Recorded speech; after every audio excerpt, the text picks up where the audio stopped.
વલસાડમાં પાણીની ટાંકીની સેન્ટિંગની પ્લેટો પડવાનો મામલો. પાણીની ટાંકીની સેન્ટિંગની પ્લેટો પડતા તંત્ર દોડતું થયું.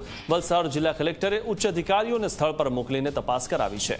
સમગ્ર મામલે વલસાડના કલેક્ટરની સ્પષ્ટતા સામે આવી છે. ઘટનામાં ટાંકીનો સ્લેબ નથી તૂટ્યો. સેન્ટિંગની પ્લેટો હટાવવામાં આવી રહી હતી તે વખતે પ્લેટો પડી.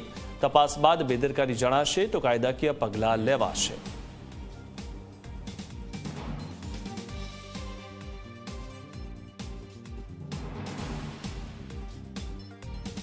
સ્લેબનું કામ 12 જાન્યુઆરીના દિવસે પૂર્ણ થઈ ગયું હતું અને પછી અત્યારે ડી શટરિંગનું કામ ચાલુ હતું.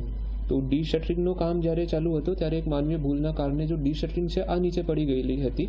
તો આમાં જેવી રીતે માહિતી આવી છે આમાં સ્લેબ પડવાની કોઈ ઘટના નથી બની. આમાં ફક્ત ડી શટરિંગના જો શટર છે એ પડવાની ઘટના બની છે અને એના લીધે પણ અત્યારે જે એજન્સી કામ કરી રહી છે એમને સૂચના આપવામાં આવી છે કે બધી કાળજી રાખે. બાકી બધા જો કામ થઈ રહ્યા છે આમાં, લેકિન જેવી રીતે અત્યારે જો અહેવાલ આવ્યો હતો અને હું પણ તપાસ કરાવી હતી, સ્લેબ પડવાની ઘટના આમાં નથી બની. સ્લેબને કોઈ નુકસાન નથી થયું. 12 જાન્યુઆરીના દિવસે સ્લેબનું કામ ઓલરેડી પૂર્ણ થઈ ગયું હતું.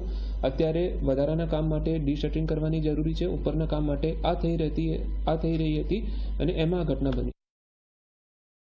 એકચ્યુઅલી આ બધી જવાબદારી યુડીસીની છે. યુડીસીના એન્જિનિયર હોય, યુડીસીના ટીપીઆઈ હોય, બને એટલું આપણે બી બધા પ્રયત્ન કરશું. હવે પાછી ખુલ્લી થઈ કાળજી રાખો. આ સિવાય કોંગ્રેસનો આક્ષેપ છે કે ટાંકીના અંદર ભ્રષ્ટાચાર કર્યો. કોઈ ભ્રષ્ટાચાર થયો નથી.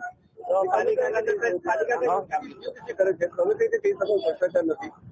કામ અગર યુડીસી કરે છે તો તમે કઈ રીતે કહી શકો કે ભ્રષ્ટાચાર નથી? 55 લાખનું કામ છે ને કામ ચાલુ જ થયું. ભ્રષ્ટાચાર ન હોય એવું કઈ સાબિત થઈ શકે? આમાં સ્લેબ તૂટ્યો છે ખરો? સ્લેબ નથી તૂટ્યો. સ્લેબ તૂટ્યો નથી. એ પ્લેટ જે મારી હતી સેન્ટિંગની એ તૂટી.